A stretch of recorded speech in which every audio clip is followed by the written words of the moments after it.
Welcome to Numb Bills Fan Podcast for episode number 145. It's your host, David Palermo. Find Numb Bills Fan everywhere on Twitter, Instagram, and Facebook. And as you know, we are a part of Grandstand Sports Network. Get on there, grandstandsportsnetwork.com, the best view in sports, a great network of sports podcasts. You got the Locked On franchise, all about that. So there's Locked On Bills, Locked On Spurs, Locked On Name a Team, and they probably have a podcast with it, which means that there's a standard of good podcasts, and we are proud to be a part of that network. And they got me on the sidelines for training camp, so thank you. Right out the gate, though, I don't want to forget, I'm giving away a season ticket to come sit next to me, and it will be the Bucs game, I've decided. So, again, if you don't know how to enter the contest, what you need to do, get on iTunes or wherever you rate podcasts, or send me an email of why you think you should go. And that's dave@numbbillsfan.com. What you got to do is just leave a review of the podcast and screenshot it and send it in to me. And the funnier, the better. We have some pretty heated competition right now. So check out those 5-star reviews in iTunes, etc. And lastly, brought to you by Punch Drunk Sports. PunchDrunkSportsNetwork.com is coming out. And we are the podcast that covers the Bills. Pretty much comedians who have podcasts about a sports team. And I guess I'm the victim for them. So check them out. 3 comedians, San Tripoli, Jason Tebow, Ari Shafir. We just had Jason Tebow on podcast 141. Make sure you check that out. Really awesome to have him on. And part of the DirecTV Red Zone channel. So he's right before Andrew Siciliano's era. So he gets a lot of information. Very trusted, but had an awesome time. Check out San Tripoli's stuff, the Tinfoil Hat podcast. And also Ari Shafir has a special on Netflix called Double Negative. So on the line with us now, it's the 2-minute mark.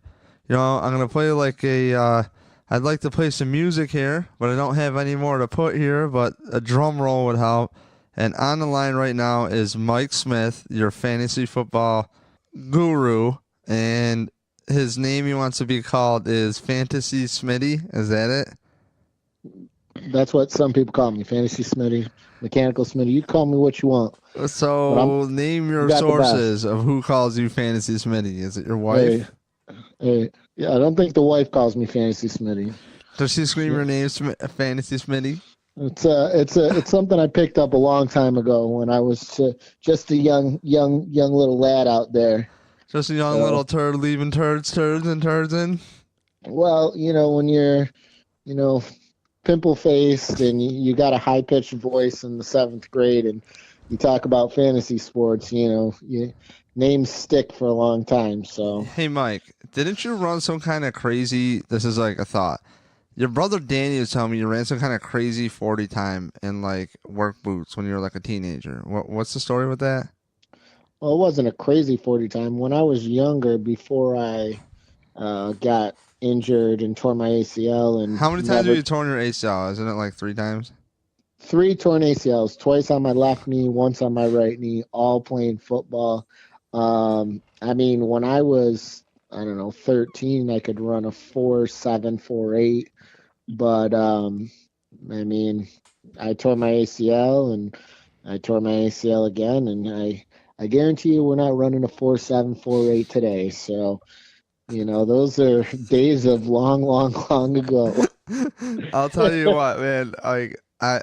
Mike is like an old friend, like an old family friend from years ago. Not even part of that family, but like, I would go golfing with Mike, and I went through like this golf phase, where every time he would go golfing, he was golfing for the last time. He went through a competitive, I quit, I'm never golfing again phase. You still in the I'm never golfing again every time you go golfing phase, Dave? Name the last time I went fucking golfing, fam, and I'll tell you, clearly, I picked up ice hockey, way fucking cooler. I don't get as fat, and I don't gotta wait. Remember that time we booked? You know why I don't golf anymore, Mike? Because we had that nice time where we go to fucking Brockport, and we booked Brockport. You're like, dude, man, we're gonna take off work. We're going on a fucking Tuesday. It'll be 11 o'clock. It'll be mint. I'm like, yeah, dude, let's fucking go. You and I go. What happens? We get stuck behind some old fucking useless people who nothing to fucking do. But this old guy's busy in the high grass, picking out balls, and I'm waiting to drive off the tee. Go fuck yourself, dude. Hey, That guy's got his communion money. He's good. You He's can't good. beat He's him, good on a join moldy him. fucking golf ball with a stripe on it, You which is a can't beat range him, ball. join him. That's all. So what do? We fucking wait. You can't catch a rhythm in golf when there's fucking old people. Well, I mean, that's not necessarily the case. We're not good golfers, Dave. You don't just catch rhythm. You have to have some kind of skill before rhythm sets My in. point You know what I mean? is we catch up to these people, and then I'm waiting there. So Mike is great because when they say you go like 80% when you hit the ball, Mike goes like 180. He makes the ball hard. disappear. It looks like fucking like Pluto. Most you people really would crush say it. I'm a hard swinger. But I mean, I myself, I can't get the ball down. So no matter how hard I hit the ball, it always goes very high and never far enough. So, Yeah, but dude, you're talking like 300 yards consistently. Like you really do hit the ball 300 yards consistently. Like guaranteed. Guaranteed. Dave, I wish I could hit it 300, but that's not. I mean, I can, but it's not a consistent thing.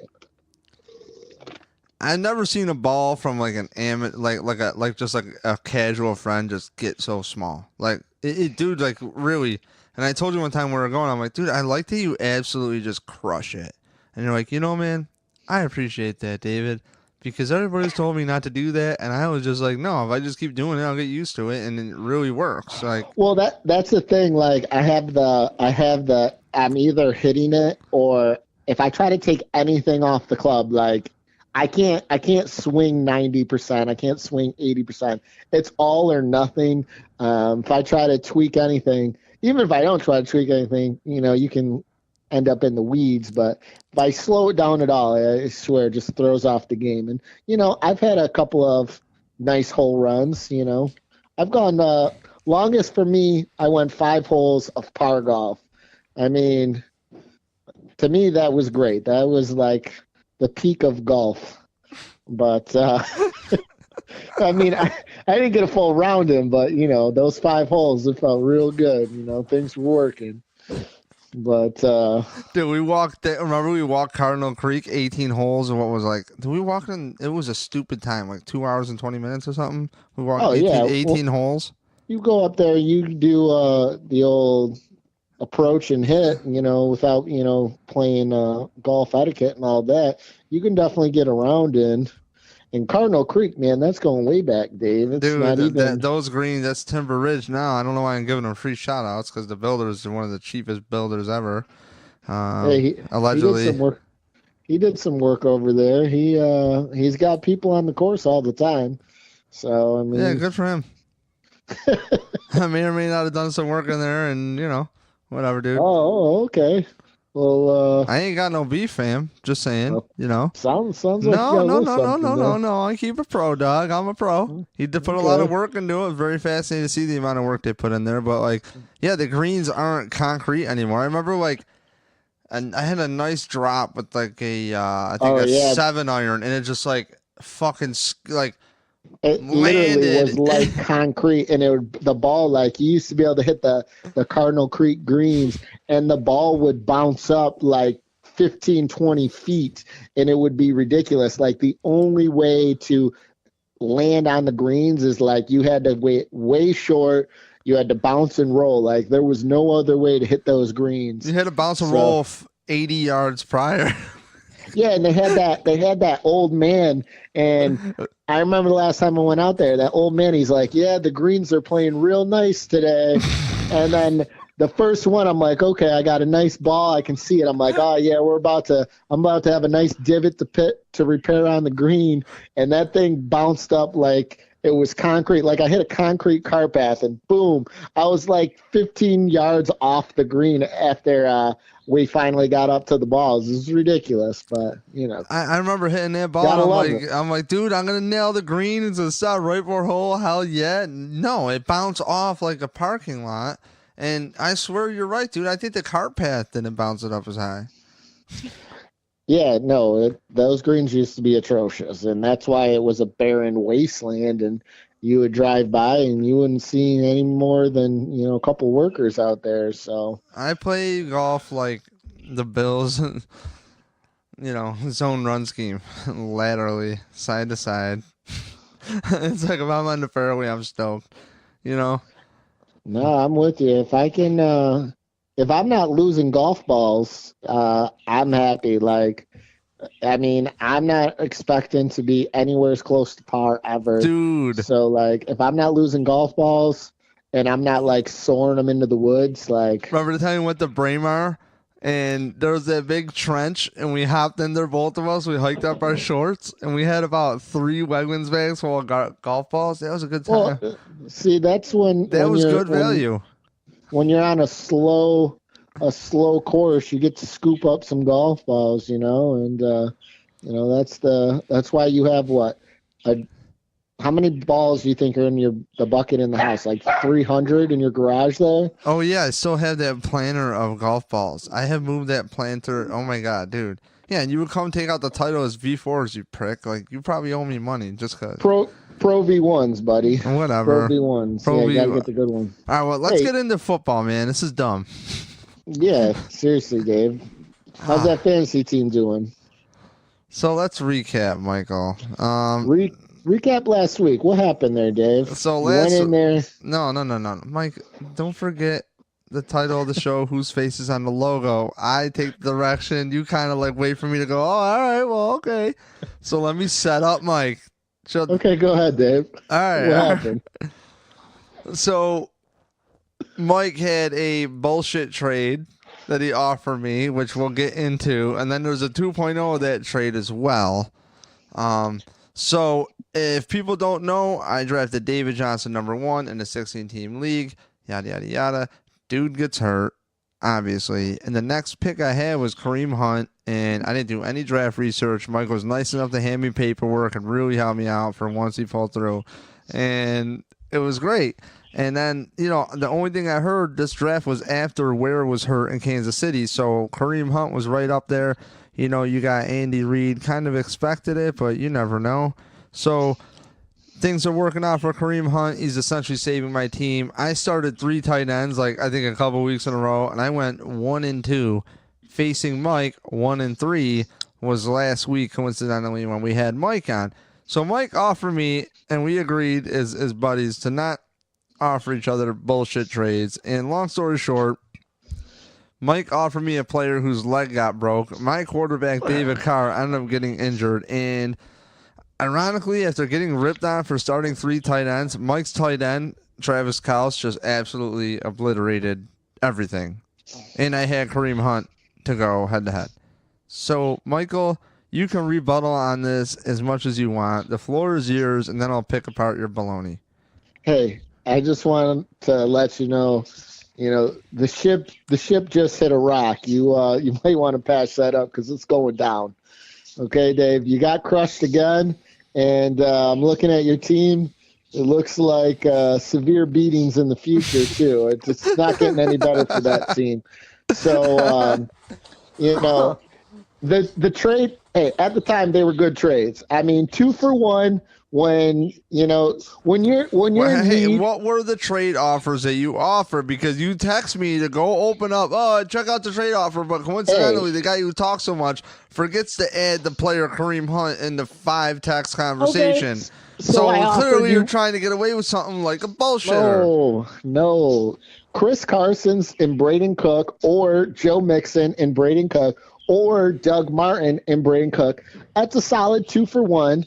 I mean, obviously you want way too much, and that's fine. I'm not going to completely deplete my depth just to get one player, although I'd like to improve. But hey, if I got to keep these guys around, I'll just keep them all. Can I ask you a question? Did Kenny Britt die? No, he's just... Why is everybody on my list just injured? Oh, my God. I get you bye week fucking idiots for the bye week, and you fucking things have a D next to your name. What's that even mean, dude? That means doubtful, Dave. Oh, my God. I mean, the good thing for you is that I can help you out this week. Look, man. What do you mean I can't? What do you mean I can't drop Rex Burkhead? What? I never said you couldn't drop Rex. No, they're telling me I can't. Oh, they already played. Because they already played last night, buddy. Okay. So, I mean, Man, dude. unfortunately, the best I can do for you is, I mean, I can do Sterling Shepard, Adam Thielen, and Joe Mixon. I mean, those three players for Kareem Hunt, that's a solid deal. And, given what Mixon could become, I mean, that could really explode for you. I mean, your lack of depth, I mean, you probably want to pull the trigger right now. So you do this, right on the podcast. We can have this done in minutes. Yo, man, I'm just really 3 for disappointed 1. that my dog Kobe Fleener didn't put out. You know what I mean? I thought Kobe Fleener was going to pull through, and he had 4 points, 4.1. You know what I mean? Like, my 3 tight end thing here, Charles Clay, Fleener, and whoever the hell I just subbed out. I don't remember, man. Like, dude, things are really downhill right now. They're not looking good. They're not looking good. Hey, Dave, like I said, I mean, you got to pull the trigger. You can't rely on your draft because, unfortunately, due to injury, you're in this position. If David Johnson was playing, you'd probably be all right because you'd have 2 top running backs. They'd be 2 top overall fantasy players, but you only have 1. And 1 is a very, very lonely number. That's not going to get it done in this game. So, I say pull the trigger, Dave. Adam Thielen, Sterling Shepard, and Joe Mixon. You can start all 3 of them this week because, I mean, I'm looking at your team right now. And I'll tell you what I'll do. I'll do Mixon. I'll do Mixon. I'll do Odell Beckham Jr. See, Odell Beckham Jr. I'll do Kels. And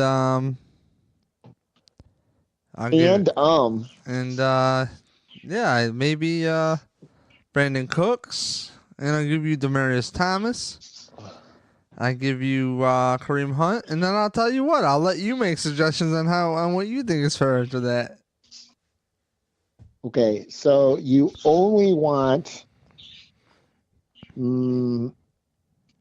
all 4 of my best players. And Odell Beckham Jr. for Kareem Hunt, that's like almost a fair trade by itself.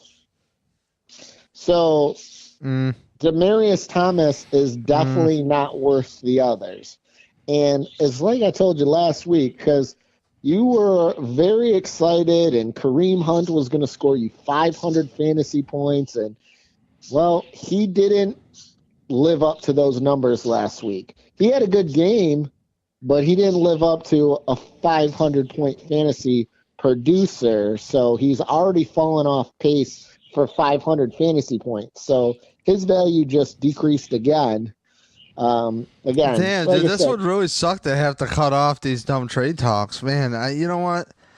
I guess you're not interested anymore, and I'm not interested anymore. So, hey, go down with the ship, buddy. I guess I'll just take it, and I'll just see you in the playoffs. It's a hard start, but we can turn around. Yeah. I mean, 16 teams. I mean, as of right now in the standings, you're definitely behind. I am tied for second. There's 1, 2, 3, 4, 5 teams at 3-1, and there's 1 team at 4-0. So those are your 6 playoff teams. And I got some 2-2s out there, 4 of those guys. And then there's the bottom of the barrel, the 1-3s and the 0-4. Now, that's where you are. How many 1-3s are there? 2. How many 0-4s? 3, 4, 5, 6. The There's bottom 6 6 0-4s? No. There's 5 1-3s and 1 0-4. Okay, well, so I'm coming out to be 2-3 after this week, baby. You're in that group, and you're definitely not coming out this week with a victory.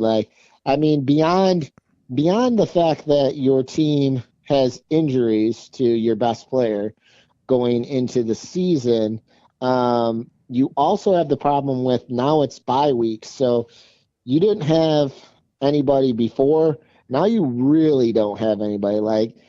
This makes it even worse for you because now, well, your Kobe Fleener, I mean, that's a blessing for you that he's out. But Demaryius Thomas is your second best player. He's also out.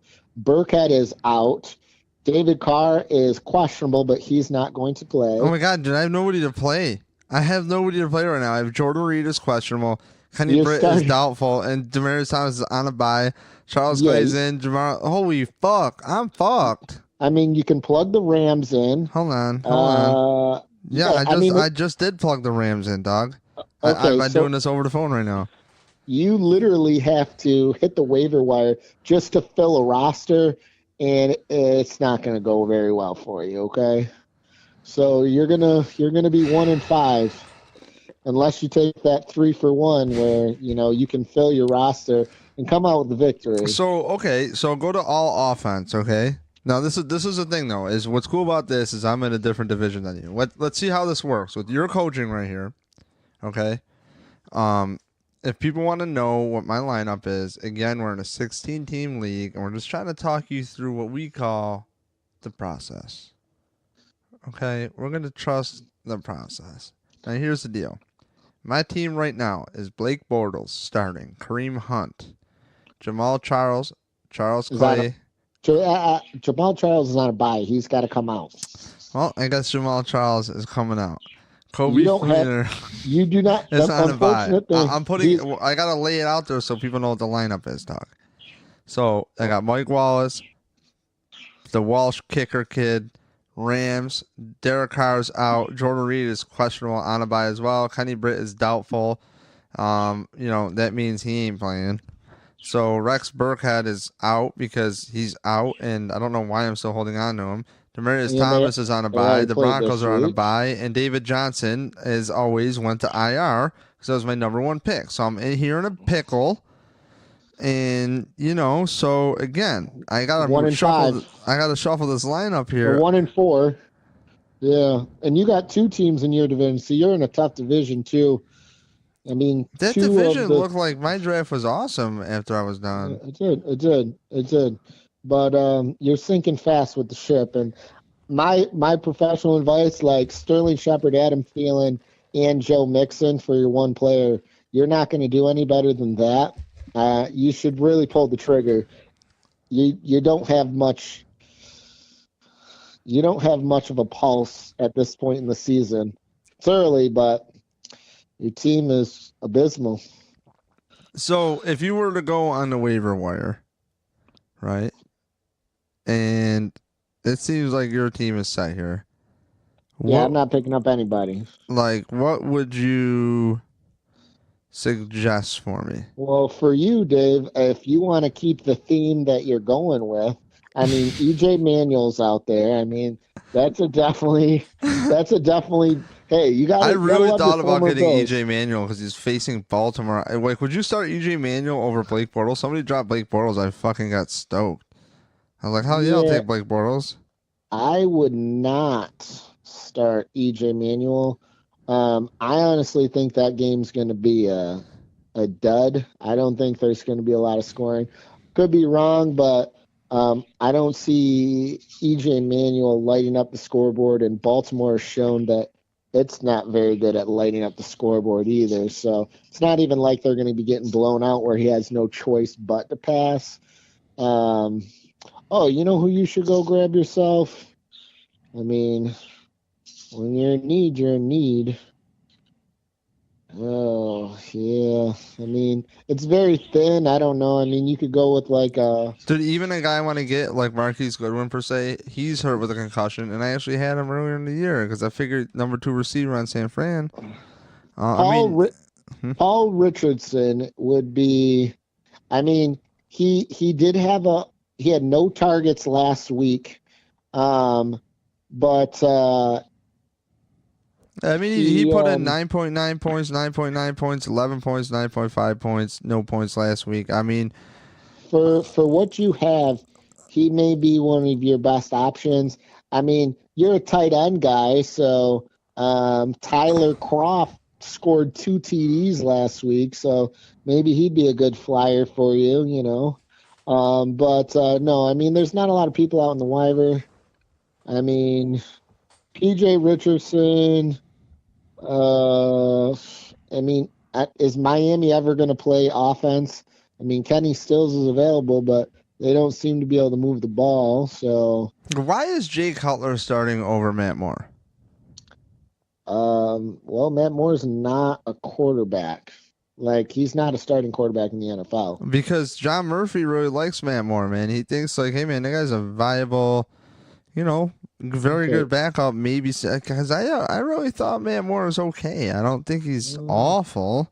I mean, he's definitely beat the Bills. He's definitely looked good against the Bills. A lot of teams have looked good against the Bills in recent history, so that's not exactly a nod in anyone's favor that they were able to do well against us. But yeah, Matt Moore, he's a good backup, but he's not a starter. They got the right guy. They just can't protect the line. They're not running the ball. I mean, they're under duress back there. I mean, I don't care how good you are at quarterback unless you're the greats, and even Tom Brady under duress isn't slinging the ball all over the place either. So they gotta shoe up the line and they gotta get running. And I think they can be fine later. I mean, his best season was with Gates or Adam Gase. So Okay. it is what it is. But again, they're who are they playing this week? Oh, they're playing Tennessee. Yeah, that again could be Tennessee doesn't have its quarterback Mariota. That could be a malign game. Not a lot of offense again, unless Miami can flip the switch. I mean, I'm at a loss. So, is there any sleepers that people should look out for this week that you're looking at here?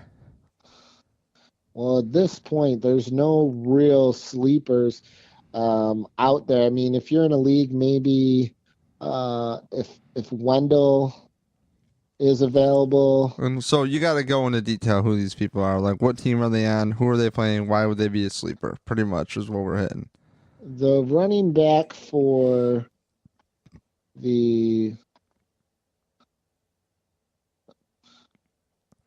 what is it?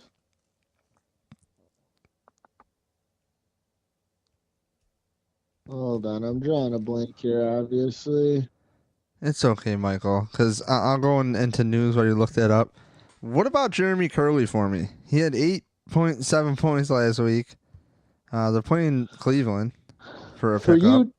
For you, Dave, anybody is sufficient, although I don't think there's anyone you can pick up on the wire that's going to make your team win. Like, the only way you have any shot at being relevant in this fantasy year, you're going to have one of the only teams that has Kareem Hunt, who is not in the playoffs. You're going to have a wasted Kareem Hunt. There's going to be people talking about how they rode him to a championship, and you're going to be like, I rode him to the bottom of the standings. Like, it's an interesting thing you got going on with Kareem Hunt. But yeah, I mean, the best I see out there for you right now is PJ Richardson. I mean, Stefarian Jenkins, he's gonna get some targets, 4 to 5. I mean, can he put it in the end zone one time? So, Yeah, I mean, he's had 5 targets a game. I mean, it's weird. It's like, what if Kenny Stills just does turn it on? I mean, who it's knows? Not Kenny Stills. It's the whole offense that needs turning on over there in Miami. That's what I'm saying. It's like, is that going to come together? Never. I can't trust it. You got guys like Antonio Gates, but that's Antonio Gates, and he's got 17 targets, 9 receptions. He caught 3 passes, but I mean, dude, I can't do it. Like, this is so hard. So did you come up with what you were looking for over there for a running back sleeper? Or a late pickup? I don't mean to put you on the spot. It'd be Wendell Smallwood, but he should be available in most leagues. I mean, unless you're in a deeper league. Essentially, with Sproles breaking his arm and tearing an ACL all at the same time, Wendell Smallwood is going to fill that role. And not only that, he's still going to get a sufficient amount of carries. He's only 13 carries behind LeGarrette Blount overall. So he's going to see a lot more catches, especially in a PPR league. If you really need somebody as a flex, he would be, if still available, a nice pickup for you for like a flex fill-in. And that's a running back from Philadelphia. From Philadelphia, yes. Okay. So that would be something. I mean, essentially, there weren't too many breakouts last week where you have players that would be out in the waiver wire that no one has really already got yet. And then with lack of injuries, I mean, the injuries that happened last week, no one's running to the waiver wire to pick up EJ Manuel, who I'm guessing is almost available in all leagues at this point because he's EJ Manuel. So, I mean, if you're in a position where you have to pick somebody up, fill a flex, I mean, tight end. But it all depends on your format and, what players are available to you. What do you think about a guy by the name of Albert Wilson, wide receiver out of Kansas City for the people in the deep league?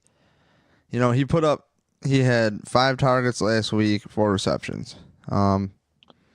I need to stop the bleeding somehow.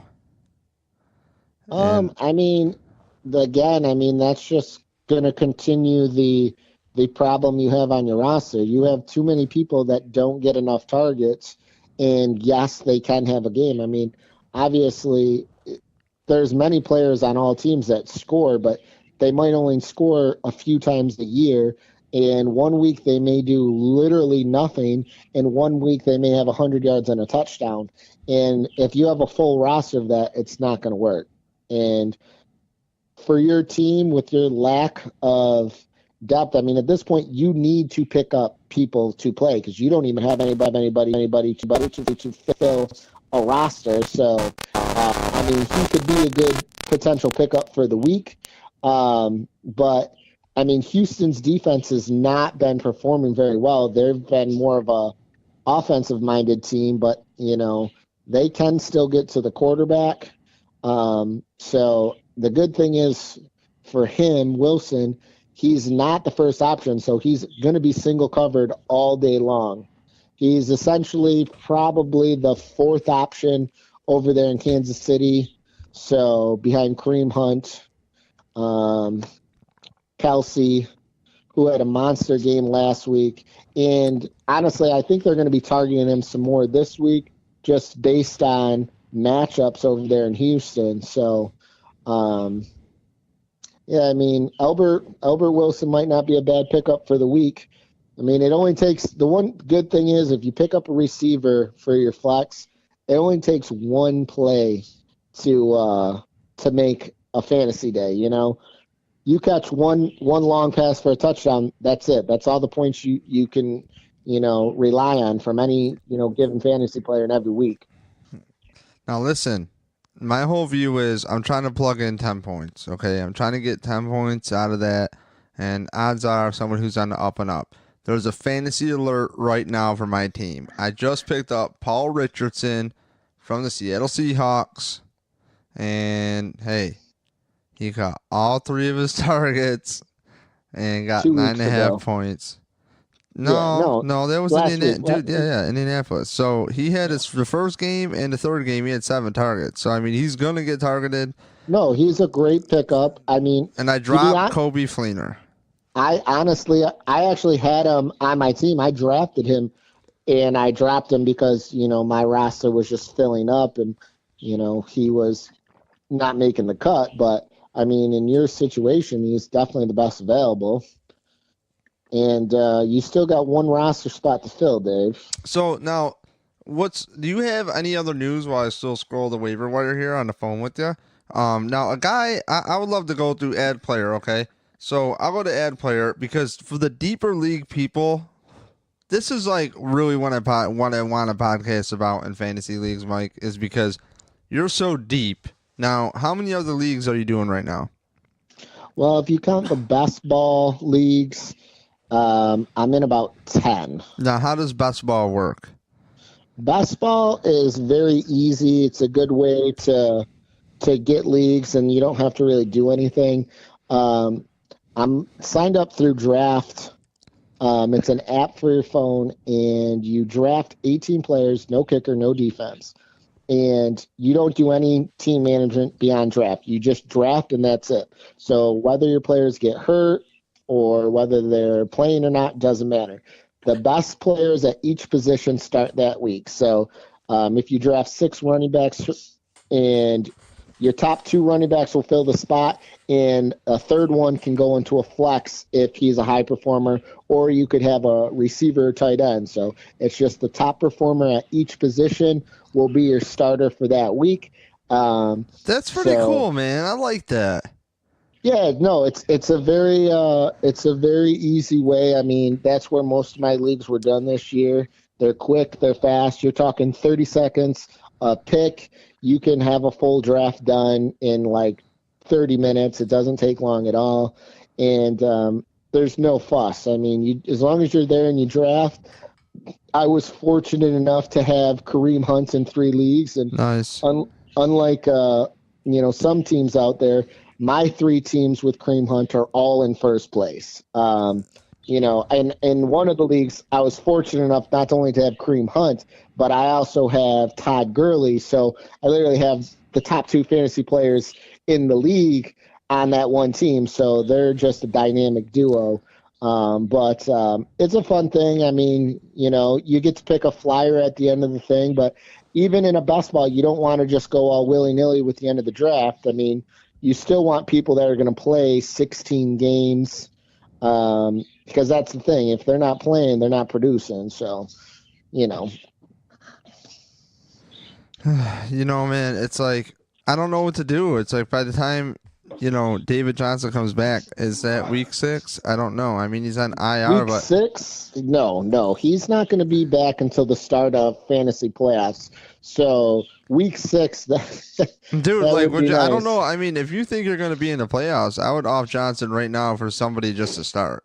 Like, honestly, I would fucking do that, dude, because I think if he's out for 6 weeks, it would mean week 7 he's back. That ain't fantasy playoffs. He's only has an injured wrist, dude. Like, I mean, I don't know. What are they saying? I mean, I say, it's just, by the way, so weird in sports, like, especially football, where you're like, oh, it's only this. And it's like, holy shit, these are humans.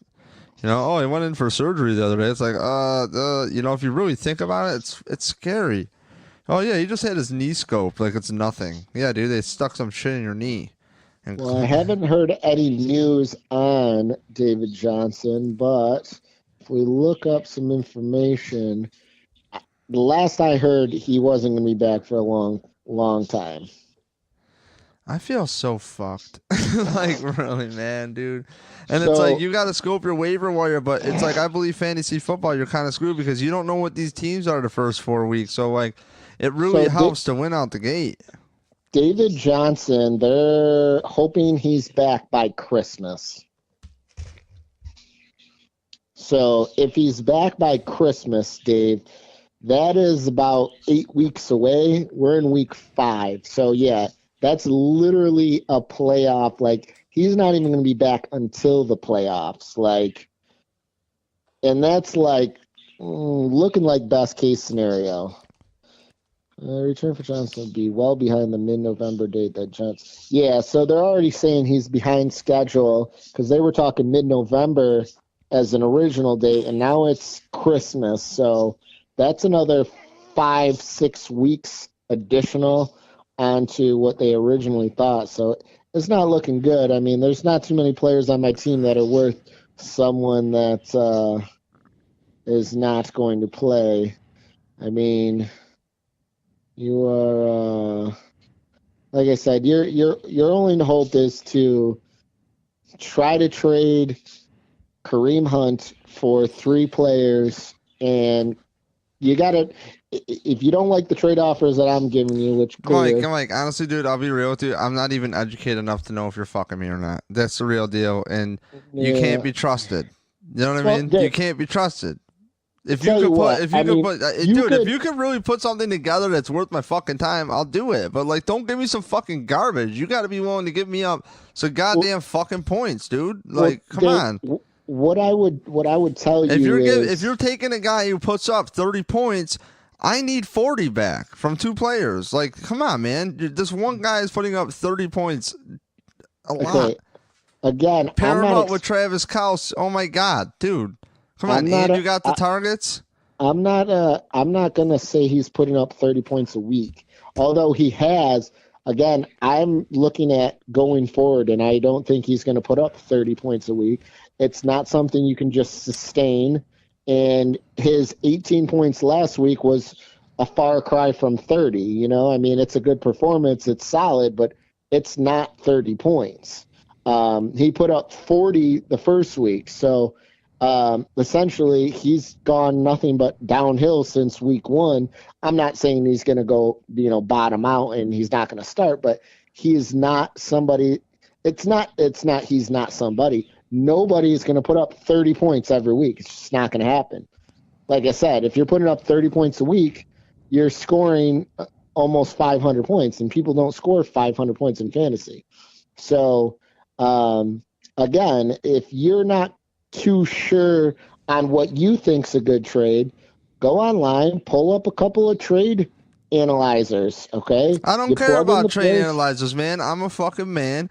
I'm going to make my own goddamn decision. I don't need no damn trade analyzers. I'm doing my trade analyzing right now, and I'm looking at your piece of shit roster. You got Jared Goff starting. Dougie Martin already played, who put up 13.2 points. Your team is so balanced in the projections. I love it, and that's what I shoot for is a balanced team. Brandon Cooks put up 17 points. Odell Beckham is projected for 17 points, and I bet he gets it. At the same time, you know what I mean? I don't know what to think about Odell Beckham, because it's like a gold mine. You know what I mean? He's gonna get the targets. You gotta throw in the ball.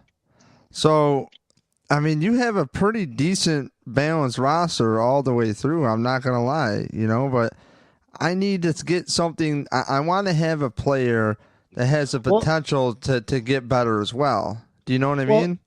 Like, do we play each other again or no? No, we won't. So let's help each other out. Let's collude. And I would never collude because I'm above that, buddy. But no one's gonna listen to this from the fucking draft. Come on, get real.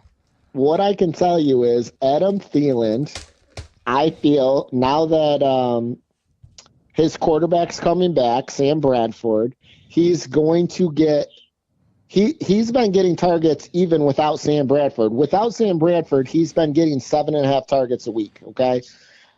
He got 10 the first week with Sam Bradford, but I think the quality of the target is going to increase once Sam Bradford comes back. And as of right now, they're projecting that Sam Bradford will be starting Monday night in Chicago. You throw Thielen in. Last year, Sterling Shepard, who is, again, he's going to get anywhere between 5 and 10 targets a game. And he too he's going to start producing more as the offense improves, because he's the third option, but he's the slot receiver. So he's going to get a lot of underneath. He's going to get the short routes, and he's not going to be double covered. And last year with his 130 receptions and 8 TDs, he was a solid player. And then you throw in, Mixon, that's 3 solid players who on a week-to-week basis are going to get you 10 or more points. They're not going to – I mean, they all can, just like, Shepard went for, 30 points week 3. They all also have the potential for going for 30 points, just like Adam Thielen week 1 went for 27-7. So they all have the potential to rack up the points, but at the same time, they all have the consistency where they're going to get enough touches week in, week out, where they're not going to give you 4 points or 2 points like, your Fleener did last week. So, I mean, you're going to get 3 players that every week are going to be in your lineup. Like right now, you're in a position where every week you don't know who to start. So you make the deal, and then now you have 3. You already have Demaryius Thomas. So now that's 4 players right there.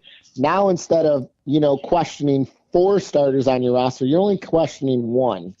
So, I mean, that's about as good as I can do to help you out because Well, look, here's what I'm wondering, Mike.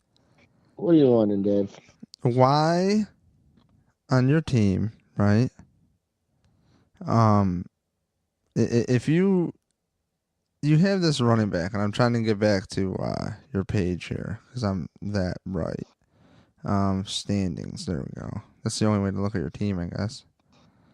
Of course, when I need the stupid thing to load, it doesn't want to load. So, you had this running back on Tennessee that you're really attached to. Derrick Henry? Yeah, and why? Well, the reason why I just hold on to Derrick Henry is because Murray can get hurt at any time. And if Murray gets hurt, Derrick Henry is going to be a solid player. So I just kind of stash him around. So you just kind of keep that 0.7 points from last week, the 7.4 from the week before, the 15.2 the week before, and opening week 2.5 points. So that's really worth the fucking roster spot in case a guy gets hurt. So you have a handcuff on a player you don't even have. Correct. And I believe handcuffs are bullshit. And I love that I came into fantasy football when people told me the handcuff was, I was like, get the fuck out of here. Fuck that. So you're like next level handcuff. You're like 3rd degree. Like you don't even hand the player. You're weird, man. This is true. This is it's true. a little weird. Hey, with DeMarco Murray's history of getting hurt, you know, some handcuffs are better than others. Okay. Can we talk about Chip Kelly with LaShawn McCoy, DeMarco Murray, and it's like, you know, they ship out LaShawn McCoy, you know. DeMarco Murray is really more of a style, and then DeMarco Murray's in, you know, with Chip Kelly, you really need more of a lateral runner. It's like, oh my god, oh, fuck, what the fuck? Okay. Well, at the end of the day, Chip Kelly's offense just didn't compute. Dude, I love that guy flamed out. I'm sorry, he just seemed like a doucheroo. He really did. He really did, man. He'll be back in college. Actually, I think he got a job, but I'm not quite sure. Dude, your roster, really, the only thing I honestly like on it is Odell Beckham Jr. and Doug Martin. Mm-hmm. You know, man, I was going to draft Dougie Martin. I think yeah. Yeah, but then again, he only played 1 game, so it's like, I don't know.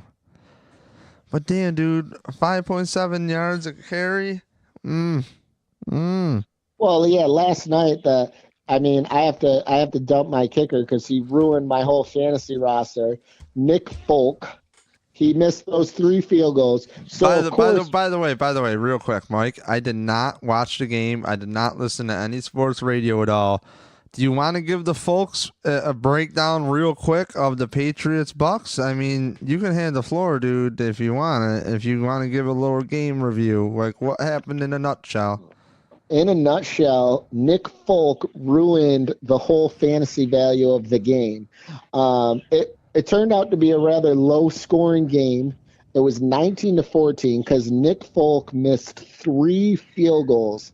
Now, if they hit 1 or 2 of those field goals, instead of like trying to run out the clock and conserve the lead that they had late, they would have been throwing the ball more on both sides. New England would have tried to score again because they actually might have been down, so they would have had to score again.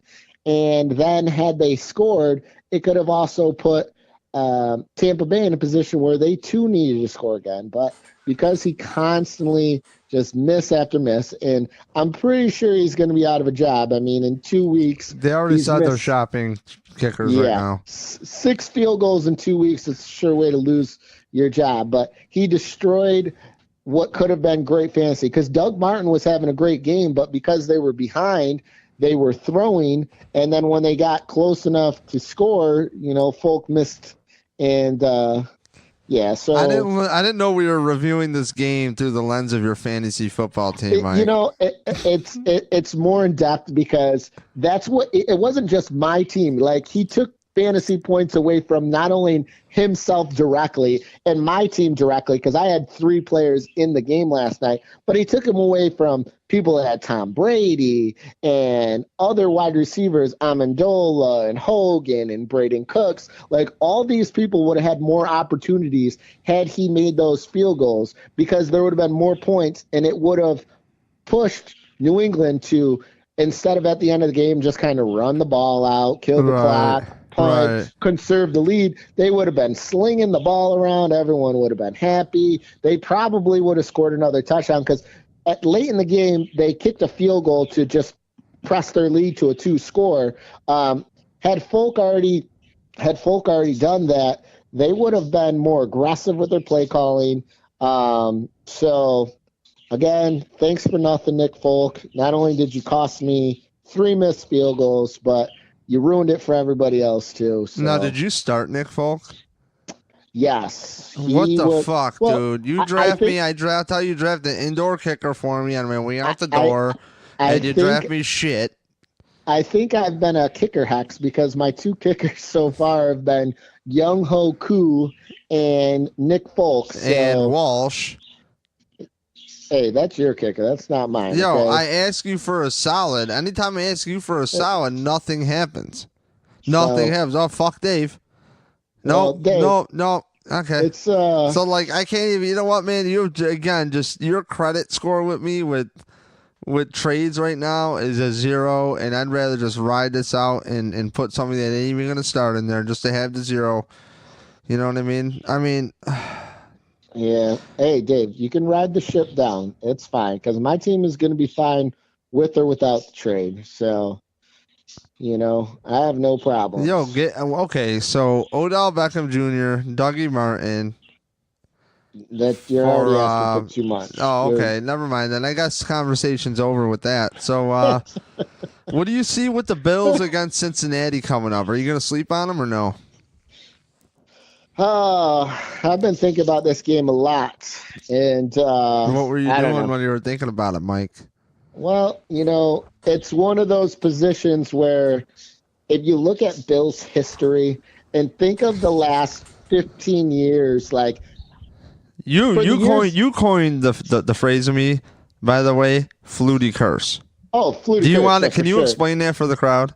Oh, the Flutie curse is very simple, guys. The last playoff we ever made was the year Doug Flutie won 10 games, sat week 17, and then Rob Johnson lights it up, impresses, and we're like, oh, thanks a lot, Doug. We're going to let this guy start. And the Miracle City throwback, and that was the last play we got to see in Buffalo.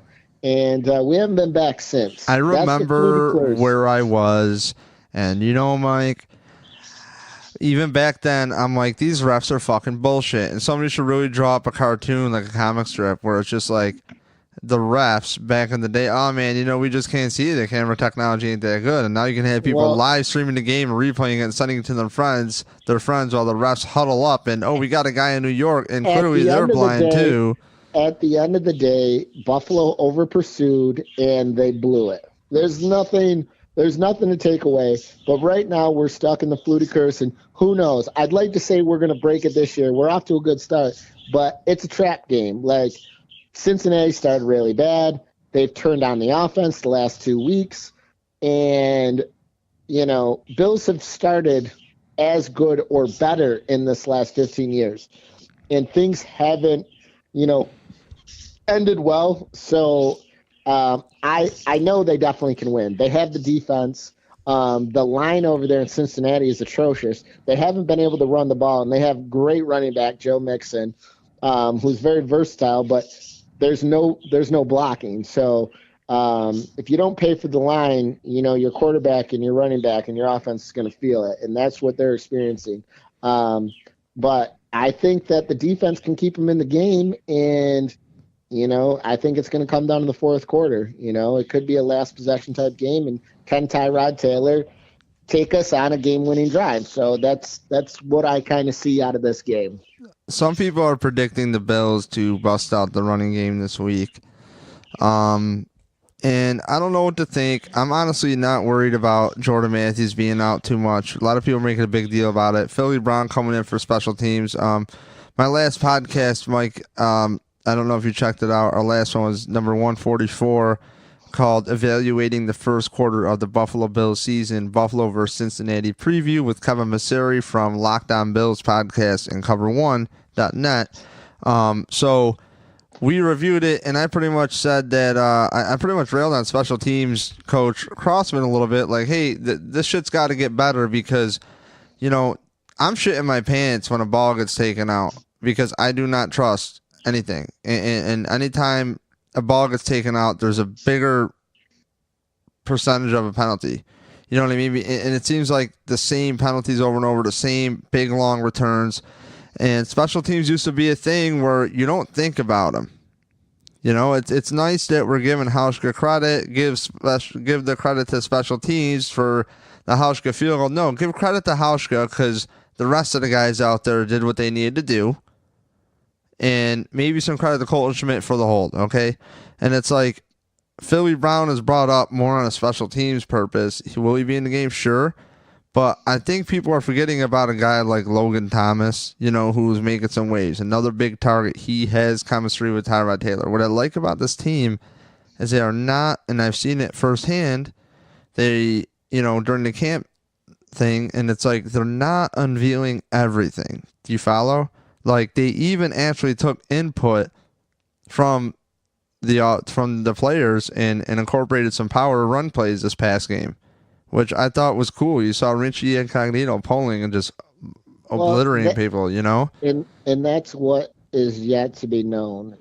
Great coaches don't have a football philosophy that they enforce upon their team. Great coaches take their team and the athletes they have with the abilities they have, and they formulate a game plan to fit what they have. You can't make people do something that they're not good at. They're not good at it for a reason. But if they have talents and they can do certain things, you have to coordinate both offensively and defensively to the type of players you have. So if he can do that, he can be a good coach. And that's what the great coaches do. So 4 weeks in, I'm not going to call him a great coach, but he started off good. One guy I want to know about, too, is, Charles Clay. I think he can hold up the production, and I think if, what's good about having these guys. He keeps on, from the start of training camp to week 5, his stock in that offense has done nothing but rise. I mean, Sammy Watkins leaving, right there, he was already the number 2 option in the receiving game behind LaShawn McCoy out of the backfield. And now that, their number 1 receiver went down, and Zay Jones, kid's got some skills, but he hasn't been able to hold on to that ball. So clear number 1 option, and must start for you, definitely. And a lot of other people out there, I mean, if I have Charles Clay, I'm playing him. He's definitely a top 10 tight end. He might even be a top 5 because at this point, the position is scarce anyways, fantasy-wise, but he has been literally the number 1 target. And there's not a lot of tight ends where they are the number 1 target. Not even Rob Gronkowski is the number 1 target where he's from, so in New England. So to be the number 1 target and a tight end is rare. And, given the circumstances in Buffalo, that's where he is. Yeah, I mean, wow. Yeah, I got to say what's cool is schematically, Tyrod Taylor has no attachment, no pressure, no radio stations going Sammy targets, Randy ratios, the Saber should tank, whatever the fuck they want to say. And, it's just really nice that the communications department, the PR department for the Buffalo Bills has really just tuned everything out. And, they did a really good job of stonewalling the media and there has not been many leaks out of the Bills. And, we really don't know what to expect. And, there's not a lot of, they got rid of all that noise, and I used to like the noise. Finally, the Bills are getting talked about. Cool. But that noise does nothing but bring kind of like a negative energy to the team and a negative, like, hey guys, let's just do our work. Let's just preach being honest and doing our work and being good people. That's what they're putting out there, with some light humor, not totally a Belichick, but definitely a tighter ship. And whether are they going to cover their ass when they have to talk? Sure. But it's almost like this offense, I don't know what to expect, and it's nice that Tyrod Taylor doesn't have any of this external pressure to get the ball to player X. And if anything, it's going to open up other things in the game. I love that some Bills players get featured. Like week 1, McCoy, boom, does McCoy, boom. What happens? Teams start tuning in. I'd be interested to see what they do with Chantrell Henderson. I think he's due to come back soon. I think was it a 5-week or a 6-week suspension? I forgot. It's not 6. It might be 4. I don't know if they're going to cut him or keep him, but I honestly think he could help the offensive line. And if you help the offensive line a little, it can go a long ways with LaShawn McCoy, and then that'll open up the passing game because they're more inside out. But I mean, Tyrod Taylor, his ability to move around and extend plays is also huge for them. A lot of people want to ship him out, but I'm always, pump the brakes. It's easy to say a quarterback's terrible when he's got no time to throw the ball, but if the defense is playing well like this, they're not, on the field, he's not getting murdered as much. They can control the ball, control the flow of the game. So it's just a C thing. Like I said, this has been a trap game for the Bills multiple times in the past. So, these are the games that if they're going to be good, they have to go on the road and they have to win. Now, I know they went on the road last week in Atlanta and they won, and it was great. But that was an injury situation. This Bengals offense is not injured, okay? You're going to have A.J. Green out there all game, and can you stop him? So I think one thing I like about this team, Michael, is they come out focused. They seem really even keeled. You're hearing stories about the defensive backs hanging out together and going over film and all this and that. And every coach puts their own little spin on it. Like McDermott, the first thing you hear is, "Oh, we got rid of the video games. It's saying a hangout." Where it's like, well, you could also have different coaching philosophies, and maybe Rex's idea, whether it was enforced or not, was, hey, I'd rather have guys around the building where they want to work and trust that they're going to be quote-unquote professionals and stay diligent to the playbook when I'm not looking at them. And you could have teams like that, I'm sure. I mean, they say Pete Carroll's a fun coach to play for. And McDermott really does seem to live by, so far, the accountability factor. And that was like a big thing that Doug Marrone preached was accountability. And we saw them. You want to talk about my fantasy team taking a dive? We saw Doug Marrone run C.J. Spiller between the tackles for like 22 games before he figured out he can't run it between the tackles. And then they openly talk about it at a press conference that they're popping on Shane Gailey tape. And I always reference that as a reference point because it's bullshit. And it's coaches' egos getting in the way. And I'm seeing a coaching staff in McDermott where they're making adjustments every game. They're making adjustments at halftime. I love where the team's going. And who knows, man? Zay Jones could be that late season threat that emerges. I mean, as of right now, I can tell you they are a little too attached to Mike Tolbert. He is not someone who should have 35 carries at this point in the season. Not with that line not being where they're supposed to be at. Definitely not. I think that's the Carolina love. They had a player that they're all familiar with. But beyond that, everything else is good. So, let's not complain too much here. All right, Michael. Well, do you have anything else left for the class before you go? Do you want anybody to find you? Are you on Twitter or anything or Instagram? Are you on anything? No, I'm here. For? Okay, I don't tweet. I'm not a Twitter bug. I'm not a snapper or a Snapchat person. I don't even know what they call it. But you don't want to get dick pics? I bet you like those, Dave. But and just to let you know, Dave, they do know when you take a screenshot. So word to the wise. I do know that much. But no, it's going to be a good week. Got some good games. And hopefully the Bills come out with a victory. Do you have a score prediction? I would say I am taking the Buffalo Bills 24-17 final. 24, writing it down. 17 final. Okay, well. 24-17 final. And that's the Bills? That's the Bills on the road. And I'll be honest, too. I've been paying attention more to Vegas because for some reason they figured out, it's a 3-point spread and Bills are underdogs by 3 points. And I'll be honest with you, I think our buddy Kevin was very confident from cover1.net. And he was saying,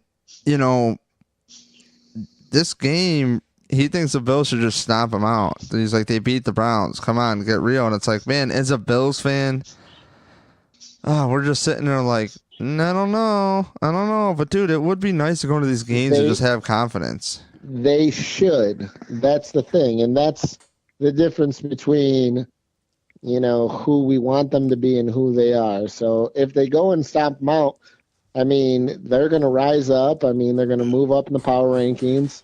You win 2 games on the road and 1 at home against Denver. I mean, in 3 consecutive weeks, that's gonna make people turn some heads. So, we'll wait and see.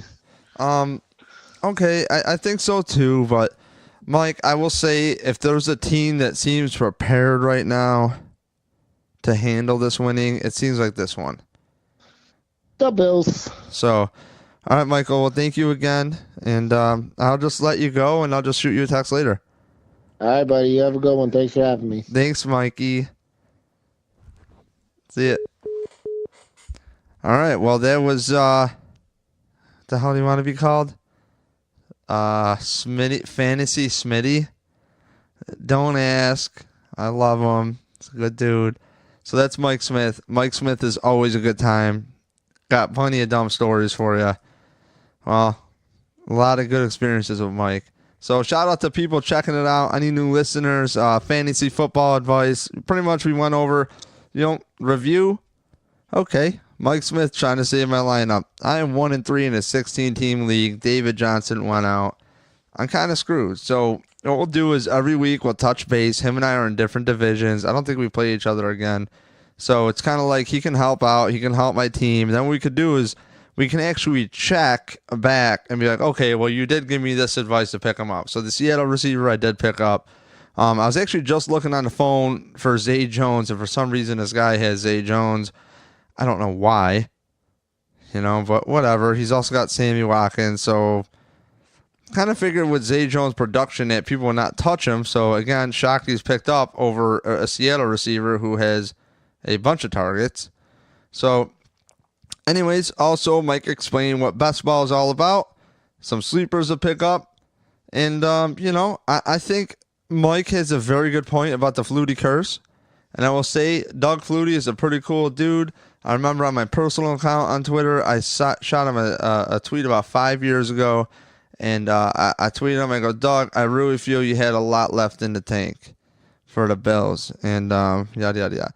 And he actually replied, he goes, I felt the same way, yeah, and quoted it and had another line in there too. So it was really cool for Doug Flutie to reply and actually quote it. So Doug Flutie always has a special spot on my heart, and I still believe he was pretty much dicked over and shouldn't have been played or shouldn't have been benched. I will stand by that, and I still believe that the refs are full of shit. How can I go live from Instagram or Facebook or Snapchat or wherever the hell you want to go live with and zoom in and then look back at it on my phone if I wanted to and see the replay? But you know what we can't do? What's that? Look up at the Jumbotron. We're going to go huddle in the center of the field and go, hey, guys, what'd you see here? Hey, guys, what'd you see here? Hey, guys. It's like, how about you look up? And I'm sure there's enough technology where if you can't figure it out, I'll figure it out. I know a couple people who are cable guys or former cable guys, And we can gladly go to the stadium and maybe do some picture-in-picture on the big Jumbotron ×6. And then the other screens in there, we can do some more picture-in-picture so you can have all the camera angles. Or God forbid you set up like 4 GoPros and just hang them up. I mean, really, hang up 4 GoPros, 4 quadrants of the field. Is it that hard to figure out? It's 2017. So yes, ever since Music City fucking Miracle, I've been a little pissed at the refs. Anyways, so, I think after that, I really stopped watching some Bills football for a while, and I got into music, and then I got back. So, love everybody. There comes a time where sports as a teenager, early 20s, more like a late teenager, just kind of sucks. Like when you date a girl who lives in Buffalo, I live in Rochester, and it's, oh yeah, we're Sabres season ticket holders, and it's a lockout year. But the Red Sox did beat the Yankees, and that was 2004. That was pretty cool, not going to lie. So, hey, thank you for listening.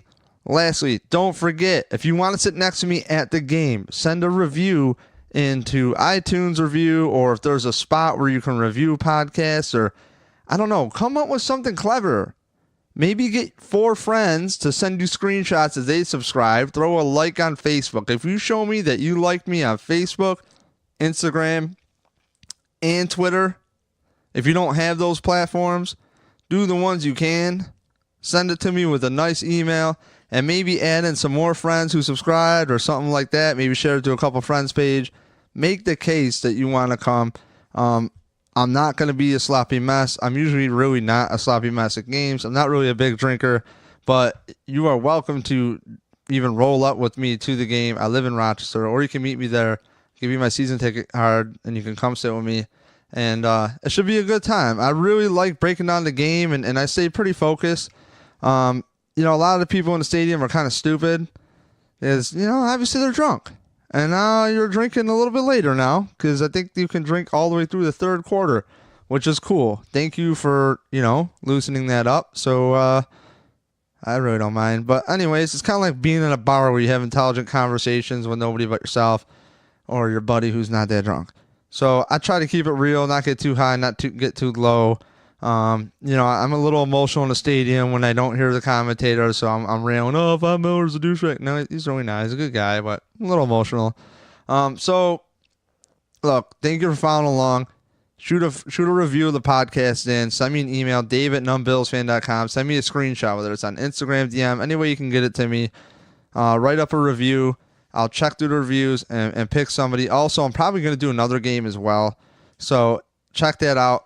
Possibly looking at the Oakland game. Maybe a Patriots game if I could be really talked into it, because the Patriots is a big deal. I got to take the Buds. So I had some people who wanted some tickets this year to come with me, and I'm just like, whatever. I can't depend on anybody regularly. So it's like, if people want to go, let's go. Spread it around. Let's have a good time. Could take you over to the Red Pinto tailgate. Always a good time. You can see some real Buffalo culture and real good tradition over there. So tailgating since forever. And check that out. And shout out to the Bills Mafia group on Facebook. Thank you for tuning in. Shout out to the Reddit crowd and everybody wherever you found this podcast. Thank you. And any suggestions, send them along. So lastly, brought to you by Grandstand Sports Network, the best view in sports. Check them out. Great network of podcasts. Already said it in the beginning. You want commercials again? Go to the beginning. So punchdrunksports.com. Go on there as well. And as always, you can support the podcast by clicking on numbbillsfan.com through the Etsy store. Maybe there's some Bills memorabilia that I've put up and I sell for reasonable prices. Just whatever. If you want to support the podcast or some server space, go for it. Thank you. Have a good one. Find me on Twitter, Numb Bills Fan. Everywhere you can think about it. Instagram. Wherever. My personal stuff is David J. Palermo. Thanks.